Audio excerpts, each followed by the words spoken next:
I'm not good. Hey everybody, we're here. Hey Johnny, we're here. But listen, John, we finally got there. It's not movie news tonight. It's MBE reviews. And we're pressed the wrong button, Steve. Listen, guys, we're not on the drink or anything like that. But moving swiftly on. Stir crazy, John. 1980. This is tonight's movie reviews from MBE. I am joined, as always, with John here, and we're going to be talking about the 1980 Gene Wilder, Richard Pryor, and can't forget the director, Sidney Poitier, the legend that he is. George Stanford Brown in there as well, Sweet Pants. But listen, I'm sure we'll get into the cast as we roll merrily forward, John. I don't want no cheeseburger for you, man. But what a movie this is. We actually only decided to do this last night after we did movie news. It's probably one of our favourite comedy films of all time as well. I think I can speak for both of us here, John. But I'm going to hand it over to you now so you can take us through this review, this funny review experience. Yes, well, we can't speak about our performances, Stephen, but certainly the movie, I sounded big-headed there, didn't I? I sounded like we're going to be really funny tonight. It's going to be very funny. No. Sadly, we don't have the charisma or the chemistry of Gene Wilder and Richard Pryor. Yeah. But we'll get there in time. I'm confident of that, Stephen. But look, as she says, not Richard Pryor, Sidney Poitier directed this movie, and it always surprised me when I read that because I never really viewed Sidney as a director. I just recall him as being an absolutely astonishingly good actor back in the 1960s and 70s. The one I always think of is In the Heat of the Night with Rod Steiger. He's superb in that movie as Virgil Tibbs. So I always seen him as, I'm pretty sure he won an Oscar, if not a couple of Oscars. He was one of these standout actors in the 1960s, 70s. Couldn't believe he'd done directing, and certainly couldn't believe he would be the type of guy to direct a comedy movie like this. I would have thought it would have been more drama driven, but he just gets it perfect, Steve, and the balancing of all different things in this movie, theme and comedy scenes and whatnot, just everything in between. But look, we're not talking about Sidney. I just thought I'd set that in there right away because he is the director of the movie, and it's something that always surprised me. But look, intro, Stephen. Can you get a better introduction to a movie than this? It's sort of, as you said, it's like see no evil, hear no evil, hear no evil, see no evil. I always get them mixed up. Even now I'm not sure which is the right name. But it's a split introduction. Yeah. We get to see these two guys, both lose their job. It's almost Dumb and Dumber-esque as well. You can see where the Farley brothers have got this from, John. And it sets up this sort of road trip out to Hollywood to become stars and pursue maybe an acting career. But just the sort of different scenes. I think it starts with Skip Donahue's job loss sequence where he's in that sort of he's in a department store and it's a famous actress, store detective, isn't he? Yeah. He's absolutely harassing her. But in a funny way, in a Gene Wilder way. It's acceptable when it's Gene Wilder. And as you said, obviously Richard Pryor's character, Harry, probably the best of the two. Yeah, he's the waiter, in this sort I've got the quote. It's like a dining sort of scene, isn't it? I don't know what it is. It's like, very... It's like highfalutin sort of members of that's New York City. I think it's like a dinner party, and he's obviously the waiter. You've got the sort of priest and minister, and he's being flirted with the women sort of flirting with him because they've been hitting the ganja. And Stephen, also it does, his weed sauce gets into the actual soup, it gets into the salad. It's not oregano. It's 65 African ganja from the motherland, as also Harry says. Do you understand? It's been soaked in the earth back home. This is mean. One joint of this put Southern California to sleep back in 65. Do you know there was a revolution in 65? We went to sleep and missed it because of this. This green, this is bad. And it is bad. He loses his job because of it. But Stephen, it's just a magnificent setup to these two characters. It shows you one has got a complete lack of spatial and sort of self-awareness. Obviously Skip, he's harassing this famous actress, not realising it's going to be the undoing of him. Harry's got a complete, I don't know, he's absolutely full with self-awareness and spatial awareness. He's aware that this hash has went missing, it's in the food supply, and he is done for. So it sets up their two characters, two distinctly different characters, and it just sets the tone for this movie early doors going forward. These two hilarious guys, just bad luck dripping off of them at every turn. They cannot catch a break, these two guys.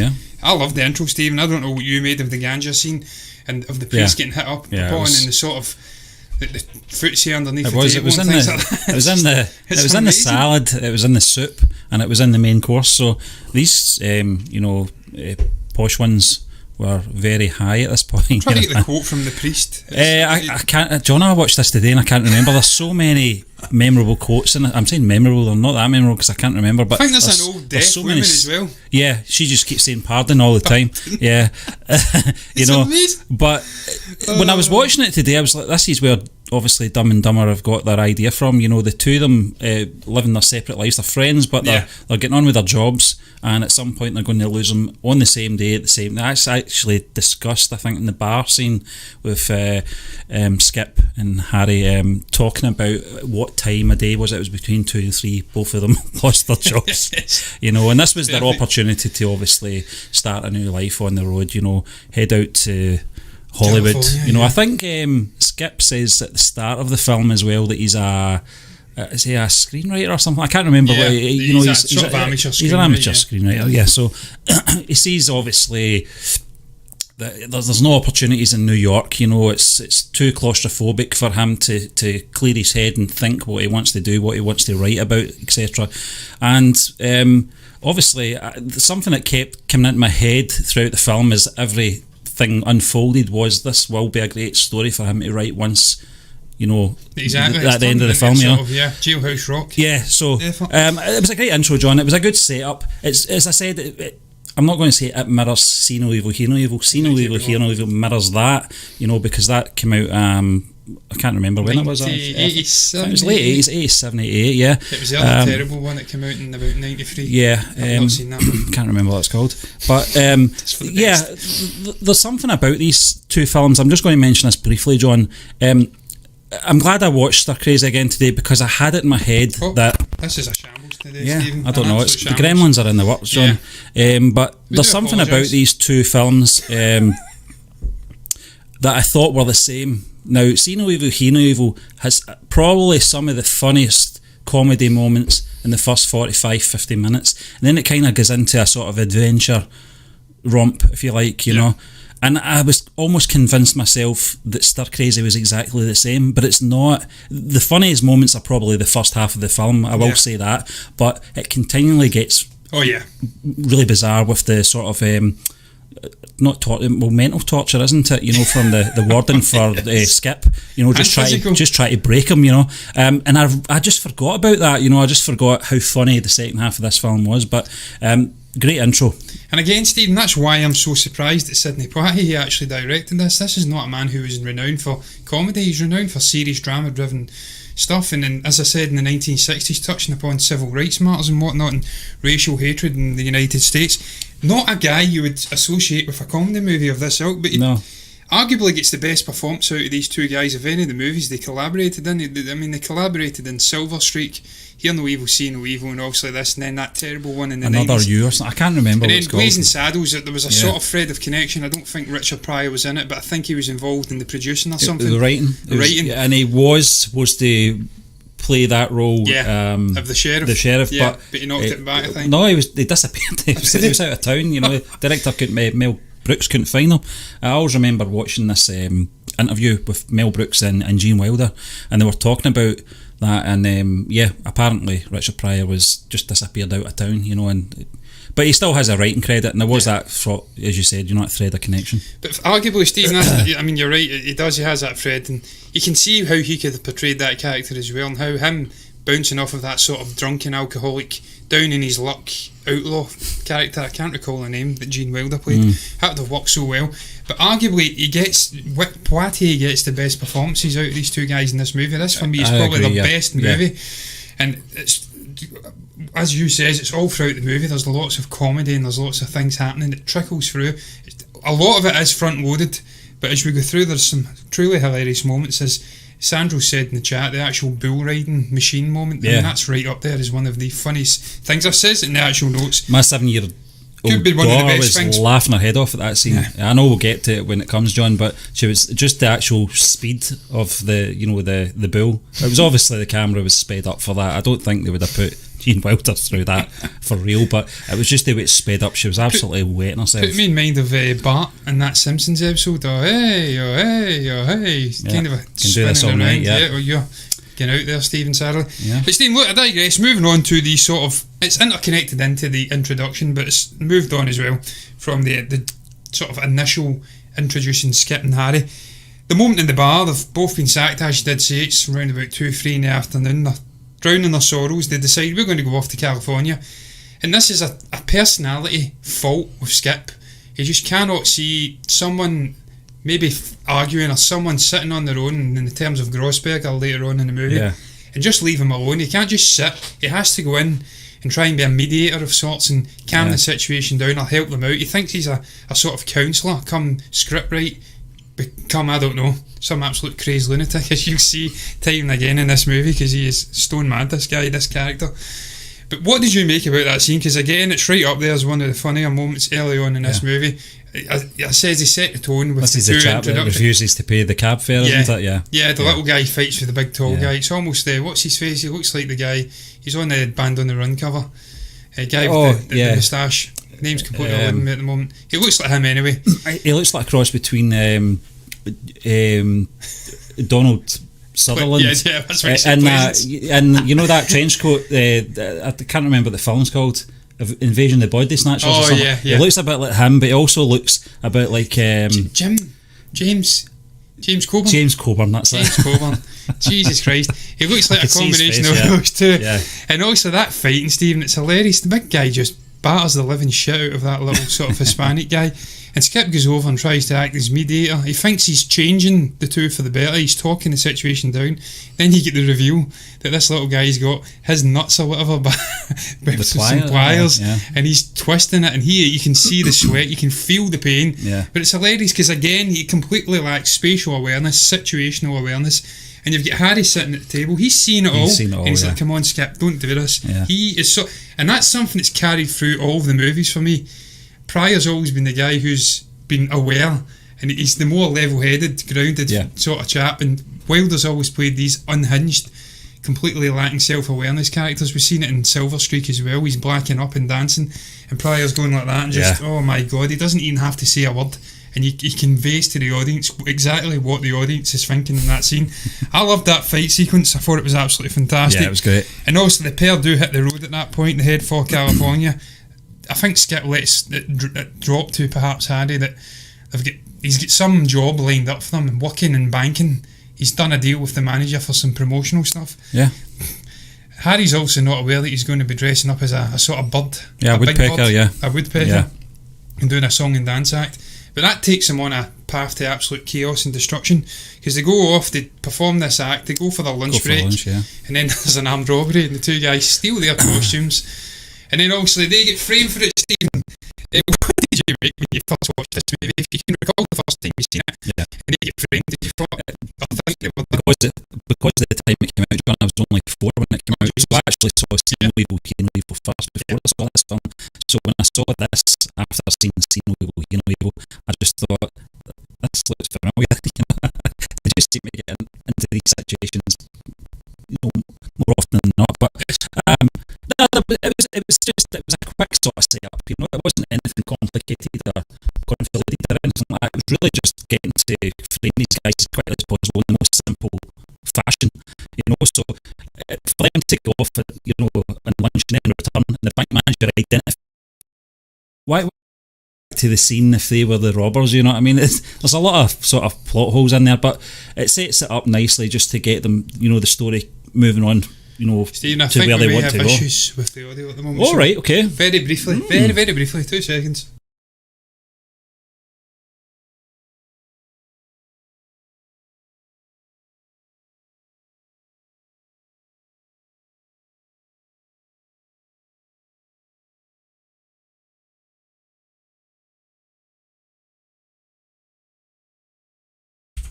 that's all right. And we're back again, Stephen. Hopefully the audience is better now. I hope so, John. But I'll just reiterate that last sort of couple of minutes I was speaking there.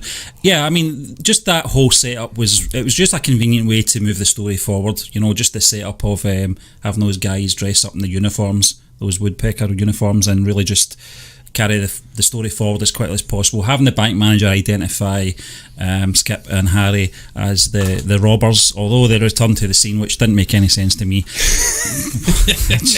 Why would you do that if you were committing a crime? But it was just convenience, you know. Just but again, that's something, Stephen, that's explored in this movie. I was going to speak about it later on, but it really does. As I touched upon with obviously Sidney Poitier, he does interject some important themes into this movie as well, along with the comedy. And one of them is the sort of wrongful incarceration thing.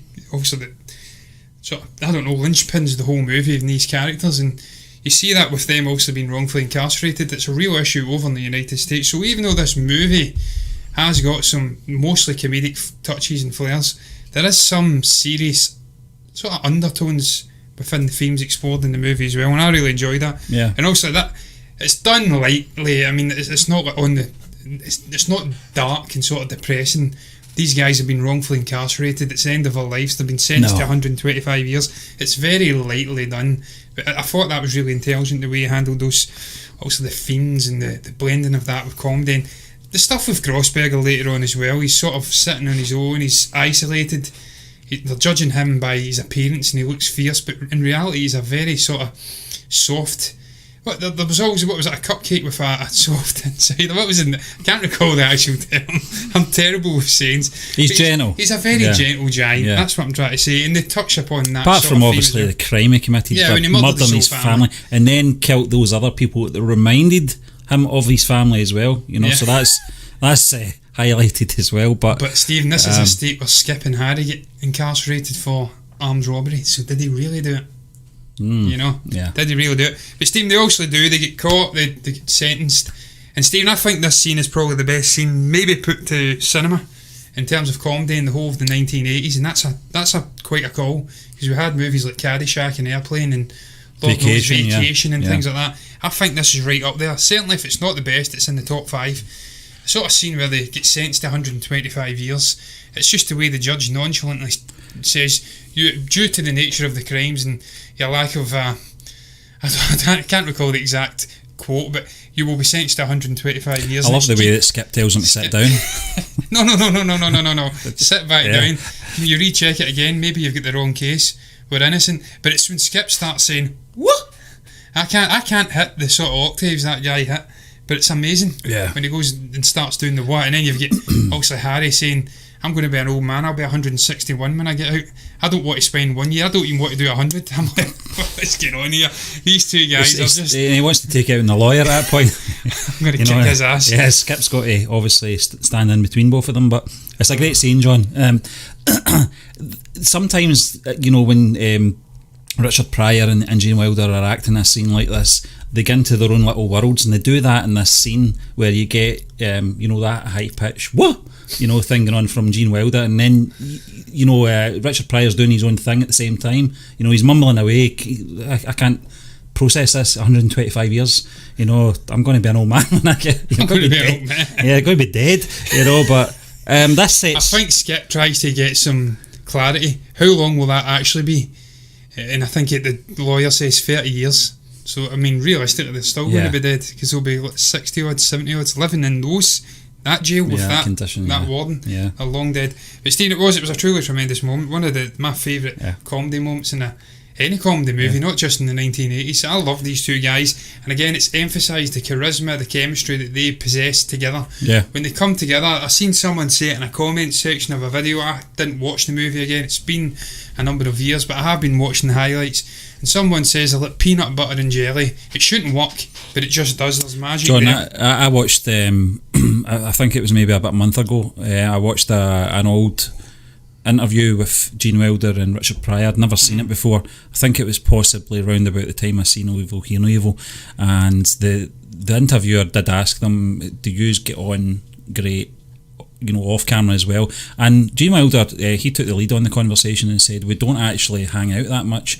Richard's got his guys that he hangs with, I've got my own guys, and it was something. It's not that they didn't like each other.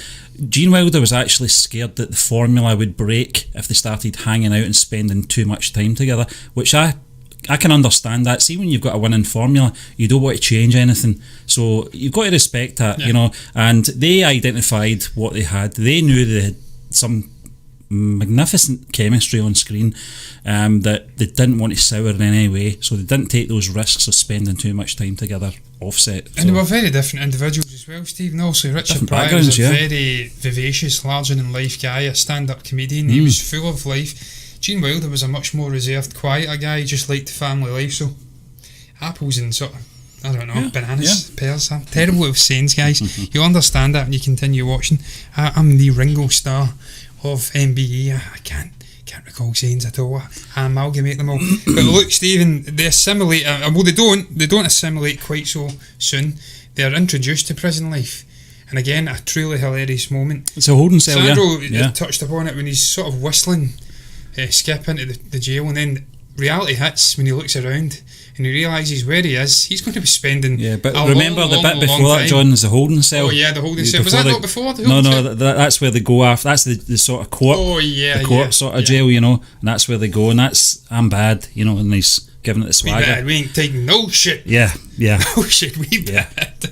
It's there's so much to talk about in this film, and this is another one of those standout moments. Just it must go on for about a good 5 minutes, and it's just a laugh every 20 seconds in this. So just the way it's written, it's just comedy gold. You've got Gene Wilder trying to act bad, and what you doing? I'm getting bad. Yeah, and you better get bad. And he's giving it all that. You give it some of that as well. Give it some of that, and he's trying to do that, but he's so tense, and he's not got the same rhythm as Richard Pryor, and it makes it even funnier because he starts getting into some kind of comedic karate lesson. He's like wah, and the whole time you're supposed to focus on obviously Gene Wilder's performance, but I'm looking at actually Richard Pryor's face at this point, and you can see he's trying to hold the laugh in. What a time they must have had making this film. Oh, Stephen, it must have been absolutely superb. Just behind the scenes as well, fly on the wall stuff.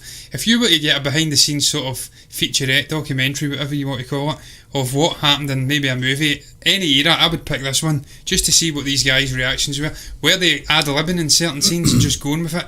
I get the feeling at times they probably were, because that scene that obviously he's riding the guard's back like a horse, I get the feeling when Richard Pryor loses the plot after obviously Gene Wilder's Skip Donahue character has calmed down, I get the feeling that was maybe ad-libbed. It probably wasn't supposed. Yeah, it probably. He decided I was going to go for it as well and go off my head. And he's saying here, give him a pill and give him 3 seconds and he'll calm down. 1003, 1002, 1001 or something like that. That's him. He's calm, and he slaps him on the chest and he's kind of like, oh, that was a little bit hard. These guys together, you're right, Stephen. It's strange how they didn't have that sort of lifestyle off the actual camera, but when they go on the behind the camera, they're on the camera, I don't know what the terminology in front of the camera. In front of the camera, they were absolutely fantastic. And again, you see it in these sequences, in that holding pen. I think it's when Skip's hitting the guy, the fly's hitting in the head and whatnot. And obviously, after that, when they're getting in, just the hilarity and I can't recall what it is he says. Let's go silver or something like that, and hi ho silver. He's spitting, and I think he's spitting in the baton. No more hitting. Well, he kind of torments him. I think first in getting off the bus, his chains don't reach the ground. They step off the bus when they reach the prison, which is it's one of those visual gags, isn't it? And they just can't seem to get down, so that guard pushes him down, and that's the first sort of interaction. And then there's another part where I think it's just when, I think it's maybe seconds later he does it again. I can't remember. He's trying to basically claim he's an innocent guy and stuff like that. He's not having it. Just get back into line, hits him again, and he says he's got to learn some manners, this guy. And then finally, I think it's as you said, when Skip the realisation that he's actually in prison, and he's going to be in there for a long time, just hits him. I said to you, John, before we came on air, there's this little visual moment that always cracks me up, and it's the sort of rolling of the eyes from Gene Wilder. The realisation, you can see he's deep in thought, the eyes are going like that, and you can see he's about to snap at any point. You can see it in his face. It's just little things like that I appreciate, from Gene Wilder. The guy was just... He just knew how to do comedy, right? His timing and everything, his delivery, and just those sort of visual gags as well, just made him a sort of league in his own, if you like, Absolutely, Stephen, 1 in a million. Sadly, he's no longer with us, and neither is Richard Pryor. They're big losses in terms of what they brought to comedy and whatnot. But look, Stephen, they assimilate into prison life afterwards, and they start establishing some really strange friendships. Obviously, the Sweet Pants guy. Yeah. I can get you that cheeseburger and stuff like that. The other big chap whose name completely eludes me, I think he's maybe an armed robber or something like that too. They make then these they've got the Spanish guy as well, who it's actually he plays a large part in their escape with his wife. So you're right, John. And then finally Grossberger later on. Yeah, it's some team though, it's some cast, and the dream team. Yeah, it really was, and they stuck together in prison. A large part of the film is set in the prison. I don't regard it as a prison film, strangely, but I was going to ask that as well. Yeah. Where would you rank this, Stephen? As perhaps, if you don't regard it as a prison film, then it's maybe a bit of a bum note. And I would agree with that. It's more about these two guys and their relationship and carrying them through some horrendous moments, and just that clawing for freedom. It's more a redemption, and as I says, comedy movie with some underlying themes. But if you were to maybe rank it with other prison films, I don't know where you'd start. Most prison movies are usually drama or thrillers or something like that. They're completely different. This is almost in its own subgenre. In many ways, it's just a uniquely different. It was that movie. one with Adam Sandler, 20 years ago. The Longest Yard or something like that, was it called? Something like that. I can't remember. Is that not a rip-off of Mean Machine? It probably is, yeah. You had Mean Machine, you had the Escape to Victory. All these movies, they're all different in their own ways, Brubaker and whatnot. But this is a completely unique one. So I take that back. It's light-hearted, John. That's it. You can't really take the prison scenes that serious because everyone's in it for a laugh. Even the warden's in it for a laugh. He's in it for the money for that rodeo. But embezzling, it's just I don't regard it. It's never felt like a prison film to me. Although half of the film is probably set in a prison. I don't know why. It just doesn't. I think it's just the light-heartedness of the film, Yeah. Look, Stephen, you speak about obviously prison scenes and the warden being in it for the laughs. I think he was certainly in it for the laughs when he brought Skip and Harry in and made them test that rodeo machine. Yeah. And Skip obviously tests it. I says it's one of the funniest moments, as I did say, in film in the 1980s, alongside the court scene. This one's right up there too. Yeah. He gets on that rodeo machine. The first time I watched this, I was actually crying with laughter. When he just refused to let go. As you says, it's clearly sped up. Yeah, it's almost funny. Like Laurel and Hardy or Oliver and Hardy. That doesn't Laurel and Hardy was right the first time. Yeah. I have to lay off of these guys, I really do. Where they're doing those strange animations and stretching the necks and things like that, it's so clearly fake. And you says it as well, Stephen, and it's something we have to touch upon as a sort of little side thing in this actual bullet point throughout this review. The stunt doubles. No, they didn't care. They didn't care. Way John. off, man. But that was a time when, but it was a time, 1980, John, late 70s, early 80s. When you look at any action films, I don't know if there was a shortage of stunt men at the time. I'm not going to say stunt person because I think predominantly it was stunt men, around about that time in the industry. Especially for obviously the likes of Gene Wilder, but it's funny because the obviously his so-called body double is bulked up and they've put a curly wig on him for those rodeo scenes. It's so obvious. It's not.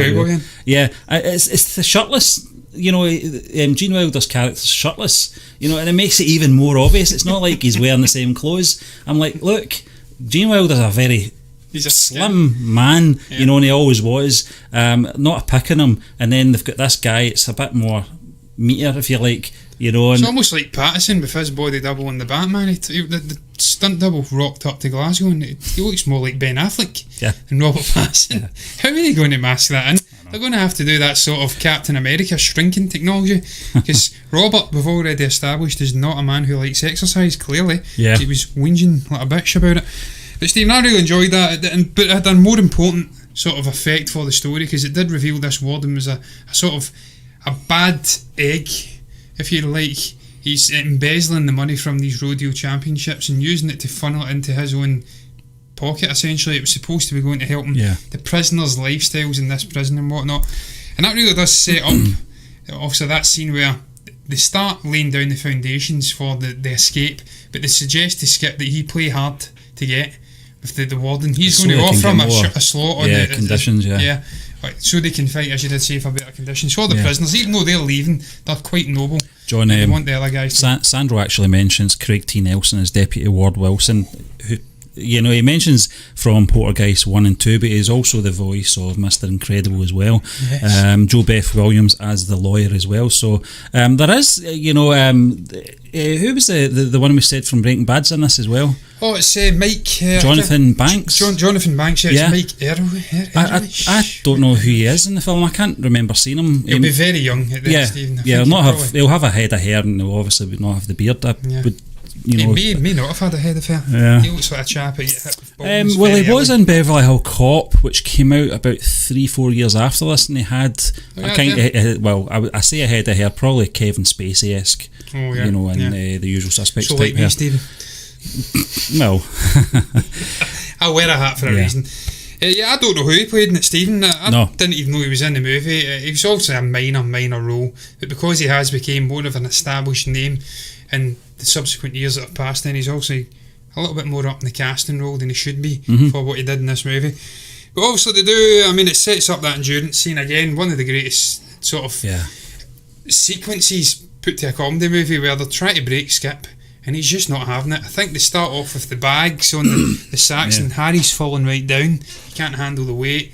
They're out doing, I think, skipping dirt as well, and they're relaying the ground, the road. Also the water, the sieve, and the water's coming out of it. Yeah, the ladle, they're trying everything to break him. They're putting him in solitary confinement, and he's saying one more day. I'm just starting to get into myself. The chains as well, the handcuffs and the feet cuffs, you know, sort of strung up.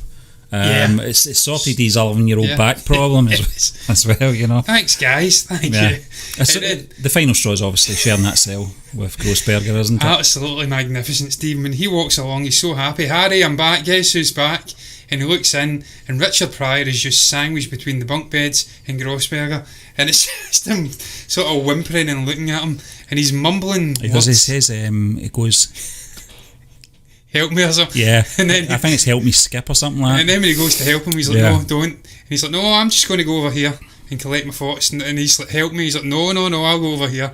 And it's just the guards, they're so happy with themselves, they're walking away, they're like, yes, he'll have chewed them up, hopefully he's left some bones. They come back the next morning and they're sitting playing cards. Yeah. Not only that, Skip's digging him up for cheating. He's giving him into trouble. I seem to realise this guy's unbreakable, man. And also and all of that. Yeah. And then he's crying and lying in his bunk bed, and then Harry's saying, they're coming back. And it's absolutely incredible. Yeah. The comedy's incredible. The performances from these two guys is incredible. It's just tonally and just the way that it flows, this movie as well. I don't feel like there's a scene or a second it could have been cut from this movie. I don't know, it just feels very taut, as the reviewers like to call it. It's a very tightly crafted movie. Yeah, and you see that in sequences like this. There's not a moment missed. It's perfectly edited. Nothing ever really overstays its welcome at any point.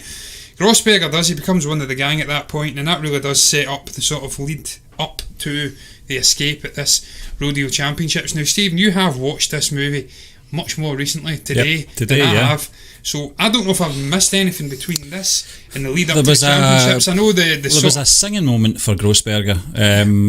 He's got a voice of an angel singing, which I think he was the chap that played him was actually in The Running Man as Dynamo, and he was a singer. I've not read into his bio or anything like that, John, but something tells me that he's some kind of opera singer or something like that, you know, in real life. He's got the physique for it. I think so. He's definitely got a good voice as well, so I might have to look into it, unless someone can maybe clear that one up. Stephen, I have to say, when I first seen him, I thought he'd play a magnificent kingpin. Spider-Man into Spider-Verse. Huge big body, and the head's right down over below the shoulders. Bald head, yeah. Could have been Grossberger. Yeah. They missed their trick there. But obviously it would have been Avengers 77 style, so perhaps they didn't. They didn't miss a trick at all. But Stephen, I think there's a moment as well where Harry's been taught how to handle the bulls, and he has to pick the word that sets the bull off. I think it's shit or something, and that's a great moment as well because he's not at all up to the task. He thinks what is it they call it, a clown or something, a bull clown or something along those lines, a bull joker or I can't recall. Well, he's dressed up as a clown, isn't he? He's the bull clown, and he thinks he's going to be doing something, song and dance and just mucking around, but it's the most dangerous job. They have to get closest to the bull, and if the bull rider's in danger, they have to be railroaded by a freight train or something. And he's saying, well, I'll show you how to lie in a stretcher correctly after this. And he's like, oh my God, what am I getting myself into? But also it sets up the sort of escape plan at the championships. It turns into a sort of hustle movie at this point. Yeah. It's just absolutely slick and beautifully coordinated, the way they're removing the planks panels, of wood and obviously slipping in and out. And they've got, I think, a hot dog stall or something. They make their move from the building through the stall to the caravan, to change clothes and stuff like that. And I think there's a moment in the gents and the ladies' toilets as well. They're coming through the sort of ventilation, which is, John, you're right. It's absolutely slick the way it's handled, and everything's just timed to perfection. And they've got that little sort of groovy tune going on in the background, which I don't know, obviously the soundtrack or the score to this film or anything like that, but it's just the typical early 80s sort of music in the background, but it sort of fits the sort of pacing of the sequence of just everything in place. They've been planning it, and there's never really a threat. That's what I mean about this film. It's very light-hearted. It doesn't go anywhere dark or anything like that, or troubling, or there's not many tense scenes that I can recall anyway. I can't think of any off the top of my head. You would think possibly in those moments of escaping, there would be some threat to them, but I don't think there was. Maybe a guard looked up somewhere when he heard a noise, but he didn't follow up on it or anything like that. That's as threatening as it got. But it was a nice sequence. It was really well planned and well shot. Again, Stephen, what you touched upon earlier on, it's not that kind of movie where there's high stakes, realistically. I mean, no. You've got the sort of side plot running, the romantic side thread. I think it's Miranda or Miriam or something like that. I can't recall the actual name. And obviously Skip. And then they're trying to fight for their freedom, sort of as a side thing, whilst the hilarity and the chaos is ensuing in the prison. And that's something that runs along the side, and that's maybe a little bit more serious whilst the nonsense goes on in the prison. But it's not high stakes. You're not really ever at any stage fearing that these guys will get captured and further incarcerated and just are going to spend the rest of their lives in that prison. It's light in tone, as you did say. It doesn't really feel like a prison movie at times, and it's for those reasons. It's just, it's meant to be consumed as a light-hearted popcorn flick, with these two guys being the sort of the stars of the show. But Stephen, I think we should touch, we've kind of done Gene Wilder and Richard Pryor's brilliance, so that's out the way. We've done the sort of important hidden themes as well. I was going to maybe broach the idea of other standout performers, characters. Who would be, out with Skip and Harry, maybe your standout character? For me, Sweet Pants is right up there. Yeah, I would say so, John. He was terrific in this film. Didn't have a lot to say, but in the scenes that he was in, they were very funny. And it gave that sort of uncomfortable sort of feeling for Harry in any scenes as well, because he obviously took a shine to Harry, and I thought that was well handled. It wasn't insulting in any way to anyone's sexuality or anything like that. Well, I don't think anyway, not for the time, and certainly, Richard Pryor's character didn't offend in any way, apart from obviously removing slapped his hand. That was as offensive as it got, but it was nice, What are you in here for anyway? Murdering my stepdaddy, why? Because he slagged my dress off and he slapped my hand. So it was, I would say Sweet Pants as well.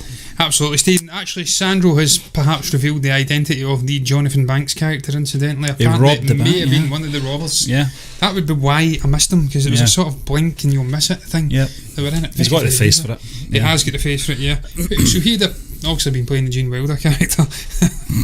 Clearly. Stephen, Sidney Poitier's direction. I was about to ask who would they have been playing. Come on, John. Jesus Christ, man. Sidney Poitier's direction. I actually have to look at Sidney's filmography and see what else he actually has directed, because I may be doing him a massive disservice, but this must have been, again, I may be showing my ignorance, it must have been one of his first, maybe. Well, while you're looking at that, John, I'll just, his handling this film is just... He only directed 9 movies. It was comedy perfection, John, and sometimes you do forget, sometimes when this film comes on and you the credits come up and his name comes up, you go, oh yeah, that's right, Sidney Poitier did this film. It's very similar to Frank Oz when he does film as well. When he directs films, you go, oh, that's a Frank Oz film, I forgot he did this one, you know. And I just felt that the whole handling of the film and its light-hearted tone was the right thing to do, you know. When you're going to involve prison life and characters in prison, it must be a very hard thing to do, light-heartedness, and make it acceptable. I was going to say believable. It can't be believable because prison's not like that. So here, but especially not in Scotland. Back in 1980, obviously, you know, in the west coast of America as well. So I just felt that the tone of the film was perfect. You know, I thought the direction as well, the sort of pace and the comedy timing as well. And I think something just touch on as well, John, that you mentioned earlier about a lot of ad-libbing. I think Sidney Poitier would have let them, you know, do what they want in certain scenes, extend.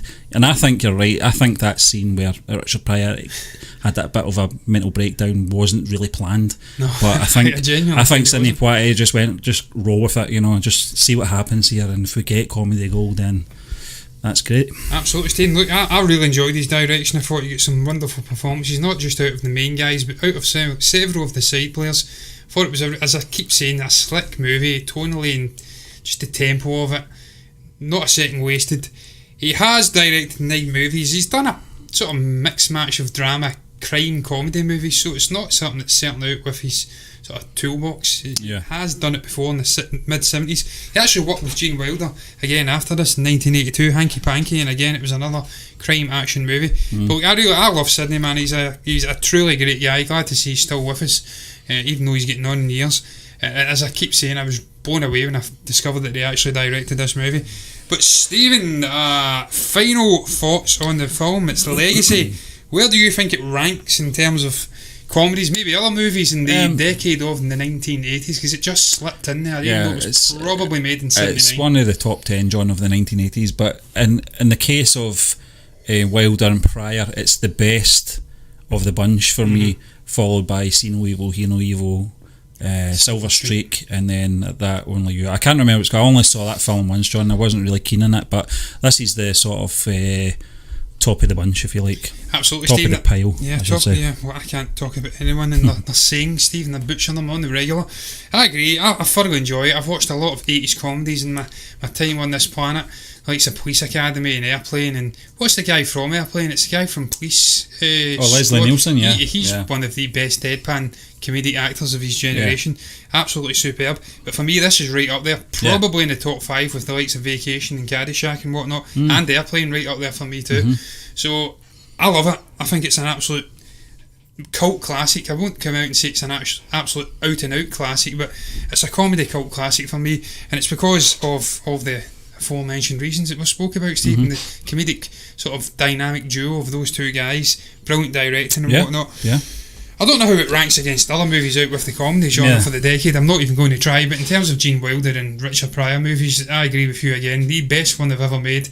I'd probably, I would go with Hear No Evil, See No Evil, and then Silver Streak. Silver Streak is fantastic as well. Some truly hilarious moments. Wilder getting flung off that train 3, 4, 5 times and continually getting back on it again and again and again.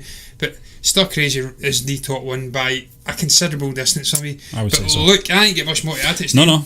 So I think that's going to round up our review of this is an absolute shambles tonight, guys. You'll have to bear with me. Macros are way out. Way out. We're not done yet. I'm going to end the review now though, so I will be done in just a few moments, hopefully, if I don't go down a rabbit hole. What do you make about Stir Crazy? If you've seen Stir Crazy, is it a movie that's perhaps slipped under your radar for some ridiculous reason? If you have seen it, what is your thoughts on it? Do you agree with us that it's one of the best comedy movies of the 1980s? Where do you rank it in the Richard Pryor, Gene Wilder movies? What's your thoughts on Sidney Poitier's directing? If you've got anything to say about this movie at all, you can comment below and let us know what your thoughts are in the comment section. You can also like the video if you have been enjoying the video, and you'll see more if you like it, hopefully. And you will also guarantee that you see more if you actually subscribe to the channel as well. And then you'll see us again doing more movie reviews on a Friday, drinking beer way too much, stumbling over my words and butchering sayings, and you'll get movie news 4 times a week and hopefully some reaction soon as well. But look, guys, bye bye.